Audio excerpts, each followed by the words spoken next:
அஞ்சிலே ஒன்று பெற்றான் அஞ்சிலே ஒன்றை தாவி அஞ்சிலே ஒன்றாக ஆரியர்க்காக ஏகி அஞ்சிலே ஒன்று பெற்ற அலங்கை கண்ட அயலார் ஊரில் அஞ்சிலே ஒன்றை வைத்தான் அவன் நம்மை அழைத்து காப்பான்.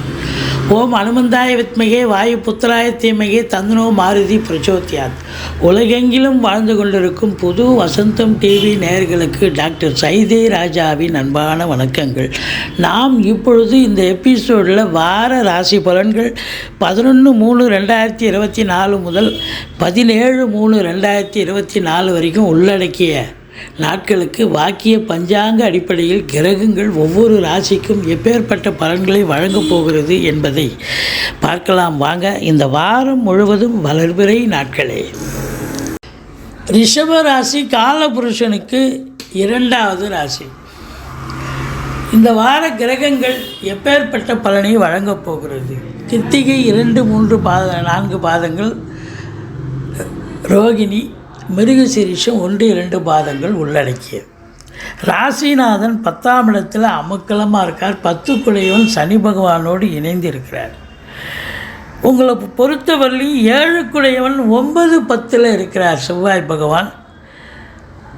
சிறப்பான ஒரு அமைப்பு. இதில் இன்னும் ஒரு முத்தாய்ப்பான ஒரு விஷயம் என்னென்னா, ராகு பகவான் 11 இருக்கார்.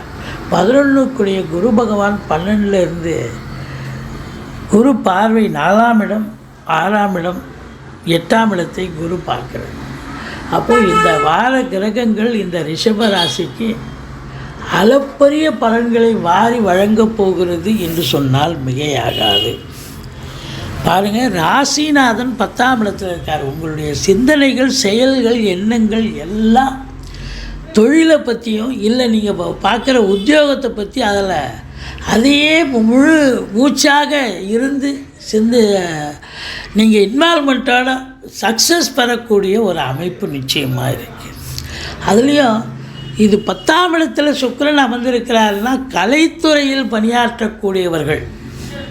சனி பகவானும் அங்கே இருக்கார். அப்போ கலைத்துறை, சினிமா மற்றும் தொலைக்காட்சி பிரிவில் பணியாற்றக்கூடியவர்கள், கேமராவுக்கு முன்னால் இயங்குபவர்கள், கேமராவுக்கு பின்னால் இயக்குபவர்கள், முன்னால் நடிக்கிறவங்க, பின்னாடி டெக்னீஷியன், எல்லோருக்குமே பார்த்திங்கன்னு சொன்னால் இந்த காலகட்டம். அது மட்டும் இல்லைங்க, வார கடைசியில் செவ்வாயும் அங்கே தான் வந்துடுறார் கடைசி 3 நாள். அப்போ சனி செவ்வாய் டெக்னீஷியன், அதாவது மெக்கானிக்கல் இன்ஜினியரிங், டிப்ளமா, இந்த டெக்னிக்கல் வைஸ் ஒரு கம்பெனி, லேத் ஃபேக்ட்ரி, இப்படி இதில் வேலை பார்க்குறவங்களுக்கெல்லாம் கூட சிறப்பான காலகட்டம். அவங்களுக்கு நல்ல வேலை வாய்ப்பு கிடைக்கும், சலுகைகள் கிடைக்கும், சம்பாத்தியம் கிடைக்கும். பூமிக்கு அடியில் நிலக்கரி சுரங்கம், பெட்ரோலியம் ப்ராடக்ட், இதில் வேலை பார்க்குறவங்களுக்கும் சிறப்பான காலகட்டம். சின்ன லேத் ஃபேக்ட்ரிலேருந்து பெரிய கம்பெனி வரைக்கும் பார்த்திங்கன்னா இரும்பு இல்லாத உபகரணம் இல்லை. இப்போ இரும்பு சார்ந்த தொழில், கம்பெனி, ஒரு லேத் ஃபேக்ட்ரி, இதெல்லாம் முதலாளித்துவத்துக்கும் சரி தொழிலாளிக்கும் சரி எந்த ஒரு இதுவும் இல்லாமல், என்னவா முதல் 4 நாள் சூரியன் இருக்கார், அதுக்கப்புறம் மீனத்துக்கு போயிடுறாரு. கொஞ்சம் கருத்து வேறுபாடு வந்த போதிலும் ஒரு சுமூகமான ஒரு சூழல் ஏற்படும், நல்ல சம்பாத்தியம் கிடைக்கும்.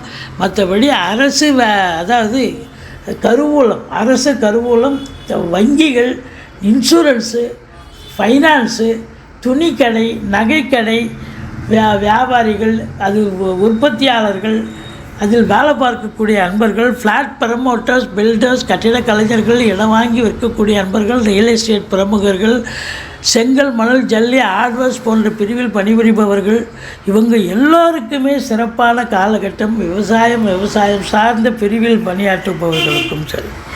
இப்படி கல்வி நிறுவனங்கள், கல்விக்கூடங்கள், கல்வியாளர்கள், கல்வி பயிலும் மாணவ செல்வங்கள், இவங்களுக்கும் இந்த வாரம் ஒரு அற்புதமான ஒரு வாரம், சாதிக்கக்கூடிய ஒரு வாரம் என்று சொன்னால் மிகையாகாது. வெளியூர், வெளி மாநிலம், வெளிநாட்டு பயணம் போகணும்னு நினைக்கிறவங்க உங்கள் ஜாதகத்தை பார்த்துக்குங்க. இந்த காலகட்டம் வெளிநாட்டுக்கு போகக்கூடிய அமைப்பு இருந்தால் நீங்கள் தாராளமாக சொல்லலாம், நல்லதே நடக்கும். உயர்கல்விக்காக போனாலும் சரி, உத்தியோகத்துக்காக போனாலும் சரி, சாதிக்கக்கூடிய ஒரு அமைப்பு. மற்றபடி இந்த ரிஷபராசி அன்பர்கள் பார்த்திங்கன்னா வீடு வாங்க, மனை வாங்க, தோட்டம் துறவு வாங்க, இவங்களுக்கெல்லாம் சிறப்பான காலகட்டம். பிள்ளைகளுடைய கல்வி மிக சிறப்பாக அமையும். சொத்து பத்து வாங்க, வண்டி வாகனங்கள் வாங்க கண்டிப்பாக உகந்த வாரம் அப்படின்னே சொல்லலாம். சாதிப்பீங்க.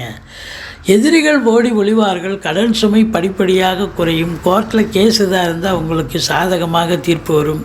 மற்றபடி வெளிநாடு போகணும்னு நினைக்கிறவங்களுக்கு நல்ல தகவல் கண்டிப்பாக வரும். 7ஆம் இடத்து அதிபதி நல்ல நிலையில் இருந்த போதிலும் 7ஆம் இடத்தை சனி பகவான் பார்க்கறதால உங்கள் வாழ்க்கை துணை அல்லது மனைவியால் யோக பாக்கியங்கள் அன்னோன்யம் இருந்த போதிலும் அவங்களுக்கு தேக ஆரோக்கியத்தில் அக்கறை தேவை. மருத்துவமனைக்கு அழைத்து செல்ல நேரிடும்.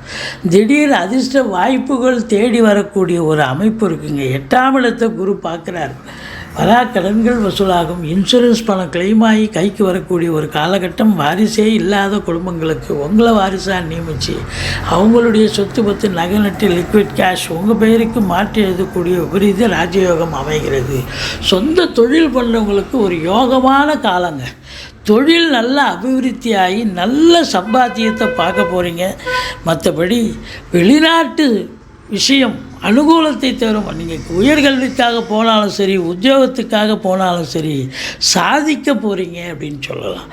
அதுலேயும் குறிப்பாக சொந்த தொழில் பண்ணுறவங்க, இம்போர்ட்டிங் எக்ஸ்போர்ட் பண்ணுறவங்க, இதில் பார்த்திங்கன்னா சரியான ஒரு வருமானம், நல்ல ஒரு 100 ரூபாய் எதிர்பார்க்குற இடத்துல 100 ரூபாய் கட்டே கிடைக்கும்னா பாருங்களேன். அந்த அளவுக்கு நல்ல லாப மிகுதி ஏற்படும். 12ல் குரு இருந்தாலும் செலவினங்கள் ஏற்பட்டாலும் சுப செலவுகளே ஏற்படுத்தி கொள்வீர்கள். மற்றபடி குறை ஒன்றும் இல்லை. சுப செலவுனா வீடு வாங்க, மனை வாங்க, ஃப்ளாட்டு வாங்க, மற்றபடி உங்களுக்கு கார் வண்டி வாகனங்கள் வாங்கிறது, இல்லை அதை மாற்றி அமைக்கிறது, பிள்ளைகளுடைய கல்விக்காக செலவு பண்ணுறது, வெளிநாட்டு பயணத்துக்காக முயற்சி பண்ணி அதுக்காக செலவினங்கள், இப்படி உங்களுக்கு இந்த வாரம் சுப செலவுகள் ஏற்பட்டாலும் அது அற்புதமான ஒரு வாரம். ரிஷபராசி அன்பர்கள் சாதிக்க போகிறீங்க, சந்தோஷப்பட போகிறீங்க என்று சொன்னால் மிகையாகாது. நீங்கள் பூர்வீகத்தில் தான் ஏதாவது பிரச்சனை வரும். 5ஆம் இடத்துல கேது இருக்கார். பிள்ளைகளுக்கு உங்களுக்கும் ஏதாவது இடர்பாடுகள் வரலாம். மற்றபடி குலதெய்வ வழிபாடு பண்ணுங்கள், பிள்ளையாரை வழிபாடு பண்ணுங்கள். இந்த வாரம் ரொம்ப ரொம்ப அமக்கலமாக இருக்கும். ராகு பகவான் உங்களுக்கு கொட்டி கொடுக்க போகிறார். யோக பாக்கியத்தை தரப்போகிறார் என்று சொன்னால் மிகையாகாது.